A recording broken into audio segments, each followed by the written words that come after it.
বিভিন্ন এলাকা থেকে ছত্রভঙ্গ মানুষদেরকে একত্রিত করে তিনার কোরআন এবং নবীর হাদিস শোনার জন্য আল্লাহ পাক রব্বুল আলামিন আমাদের আজকে এই সময়টুকু দিয়েছেন। সে আল্লাহর দরবারে তিনার কৃতজ্ঞ বান্দা হিসাবে একবার তিনার শুকরিয়া জানাই, তিনার শুকর গুজার করি। পুরুষেরা উচ্চ স্বরে, মায়েরা মনে মনে একবার পড়ি আলহামদুলিল্লাহ। দরুদ ও সালাম অবতীর্ণ হোক নবী কুলের শিরোমণি মা আমিনার দুলাল আব্দুল্লাহর রক্তে জিগার জনাবে মুহাম্মদ রাসূলুল্লাহ সাল্লাল্লাহু আলাইহি ওয়াসাল্লামের উপর শান্তি বর্ষিত হোক। আল্লাহুম্মা আমিন। আল্লাহুম্মা সাল্লি আলাইহি, আল্লাহুম্মা বারিক আলাইহি। ব্রাদার ইসলাম, অত্র এলাকার মানুষ,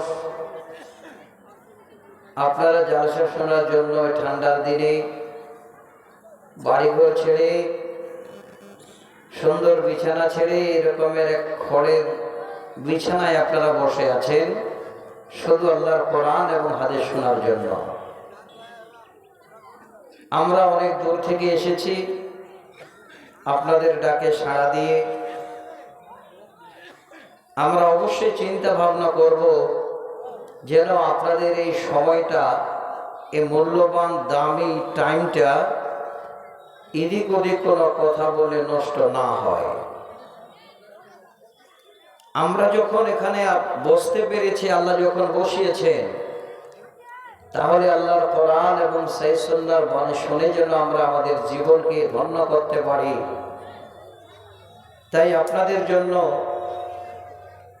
আমি খুব লম্বা করে নয়, ছোট করে আলোচনা করব।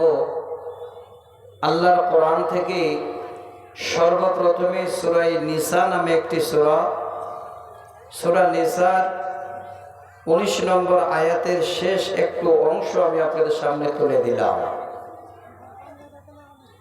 সূরা দুহা নামে একটি সূরা আছে, সেই সূরার আমি 9 নম্বর একটি আয়াত আপনাদের সামনে তুলে দিলাম।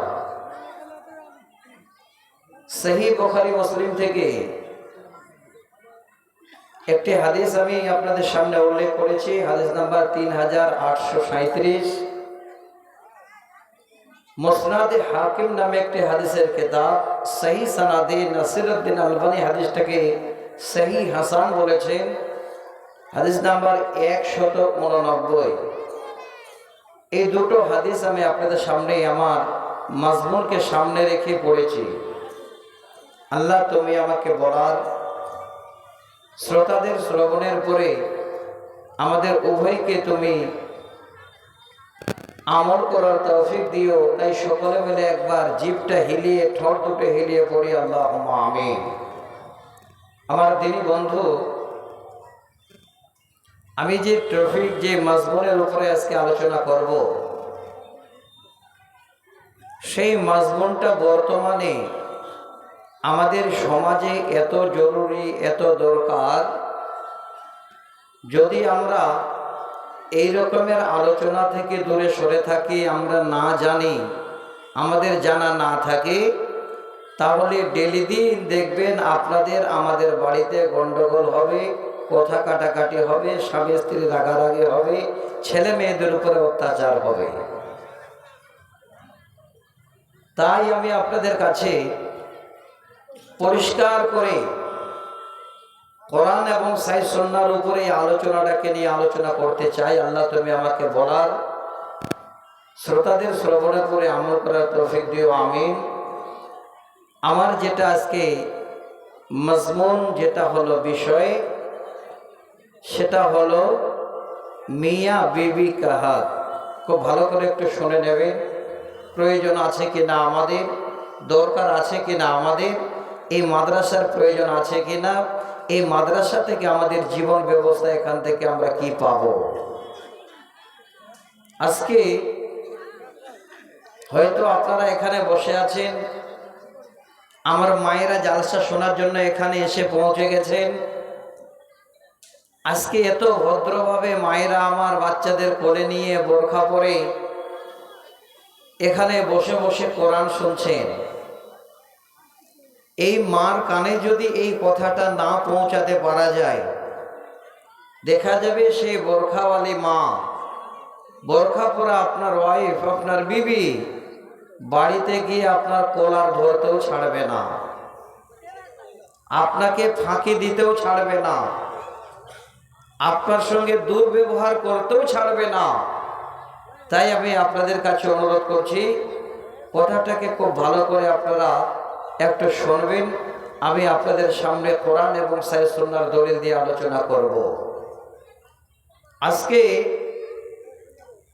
পৃথিবীর বুকে আল্লাহ পাক রব্বুল আলামিন নিজেই বলছেন যে আমি তোমাদের জোড়া জোড়া করে বানালাম। এই জোড়ার দাম কত, এই জোড়ার মূল্য কত, যদি আমরা প্রথম একটা হাদিসকে উল্লেখ করি তাহলে জানতে পারবো এই জোড়ার আকাশ ছোঁয়া দাম। এই দাম্পত্য জীবনে বিবি এবং স্বামী, স্বামী এবং স্ত্রী তার আকাশ ছোঁয়া দাম। যদি কোরআন হাদিস মেনে জীবনযাপন করা যায় তাহলে এই দুটো মানুষের মাধ্যমে আল্লাহর জান্নাত যাওয়ার জন্য রাস্তাটাও যেন খুব সহজ হয়ে যায়। আমি আপনাদের একটা সহিহ হাদিস ভূমিকাতে আমি আলোচনা করছি, খুব ভালো করে নেবেন, জীবনে কাজ দেবে। যে মায়েরা বসে আছেন আপনারা শুনবেন। আমি আলোচনাটা করব নেগেটিভ এবং পজিটিভ দুটোই। তাহলে আমরা আজকে মজা পাবো যে আমাদের সুন্দর ঘরটাকে আরো সুন্দর কি করে করতে পারি, আমাদের বাড়িতে সারা জীবন কি করে সুখের জীবন আমরা কাটাতে পারি। এই জন্যে আমি আপনাদের উভয়কে নিয়ে আলোচনা করব। প্রথমে আসি, আগে ফিমেল থেকে শুরু করি। আমার মায়েরা যখন কথা বলছে, আমার মায়েদের আগে একটু হাদিসটা আমি শোনাই। হযরতে হুসাইন বিন মিহসান রাদিয়াল্লাহু তাআলা আনহু তিনি বলছেন, আমার ফুপি একদিন আল্লাহ রসুলের দরবারে গেছেন। আল্লাহ রসুলের কাছে গিয়ে উপস্থিত হয়েছেন। আল্লাহ রসুল তখন চট করে প্রশ্ন করেছেন, সওয়াল করেছেন, আল্লাহর বান্দি, তুমি যে আমার এখানে এসেছো বেশ ভালো কথা, আমি তোমার কাছে একটা কথার জন্য সওয়াল করছি, জানতে চাচ্ছি। কি? নবীজি বলছেন, ওরে আল্লাহর বান্দি,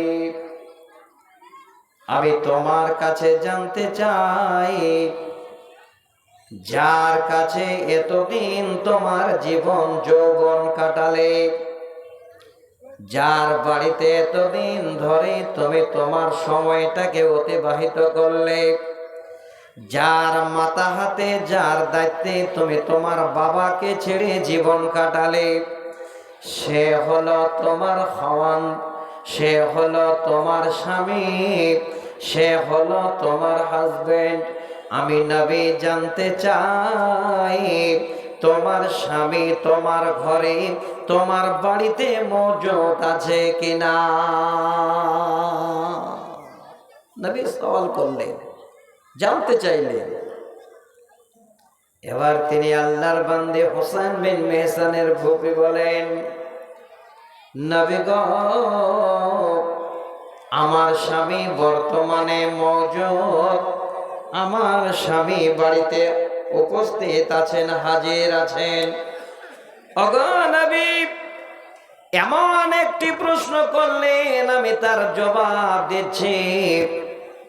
আল্লাহর নবী গো, আমার স্বামী এত ভালো মানুষ বটে, কিন্তু আমি আমার স্বামীর যতটুকু হক আদায় করার তাই করি।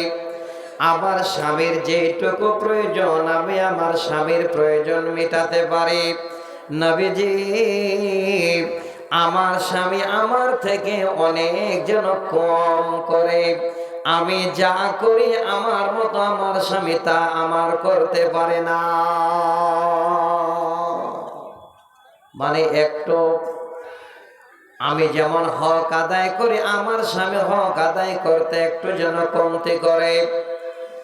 যখনই সেই কথা বলা, আল্লাহর নবী সঙ্গে সঙ্গে যেন জবান খুলে বলছেন, ও আল্লাহর বান্দে শোনো, ফানজুরি আইনা আনতে মিনহু ফাইন্নামা হুয়া জান্নাতুকি ওয়া নারুক।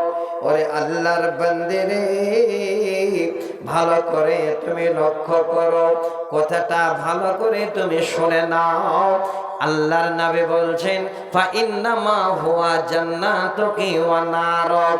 হে আল্লাহর বান্দী, তোমার স্বামী সম্বন্ধে তুমি এইটুকু ধারণা করে আমার সামনে বললে, তুমি কি জানো না তোমার স্বামী হলো তোমার জন্য জান্নাত এবং জাহান্নাম। আমি প্রথমে বলেছিলাম এই দাম্পত্য জীবনে স্বামী স্ত্রীর মধ্যে জান্নাত জাহান্নাম যাওয়ার রাস্তা সহজ হয়। আল্লাহ রাসূল কি বললেন? তোমার স্বামী তোমার জন্য জান্নাত এবং জাহান্নাম। যদি তোমার স্বামীর সঙ্গে তুমি সৎ ব্যবহার করো, স্বামীর যদি হক আদায় করো, স্বামীর কথা মতো যদি জীবন যাপন করো, আল্লাহ যদি রাজি থাকে, তুমি মারা যাও, আল্লাহর জান্নাত যাওয়ার জন্য তোমার রাস্তা সহজ হয়ে যাবে। আর যদি এই রকমের দাম্পত্য জীবনে তুমি তোমার স্বামীকে অখুশি করে রাখো, আল্লাহর ফেরেশতা পর্যন্ত তোমার উপরে নারাজ হয়ে থাকবে। নবীজি এই শব্দটা দিয়ে যেন জানাতে চাইলেন, তোমার স্বামী তোমার জন্য হলো জান্নাত এবং জাহান্নাম। আমার মা সব চুপচাপ হয়ে গেছে। আমার মায়েদের আমি প্রথমে হাদিসটা এই জন্য তুলে দিলাম যে আপনার ঘরে এমন একটা মানুষ আছে, সেই মানুষটাকে যদি রাজি করতে পারেন, সেই মানুষটার যদি পাই করে হক আদায় করতে পারেন, তো আল্লাহর জান্নাত যাওয়ার জন্য আপনি একটু আশাবাদী, আশা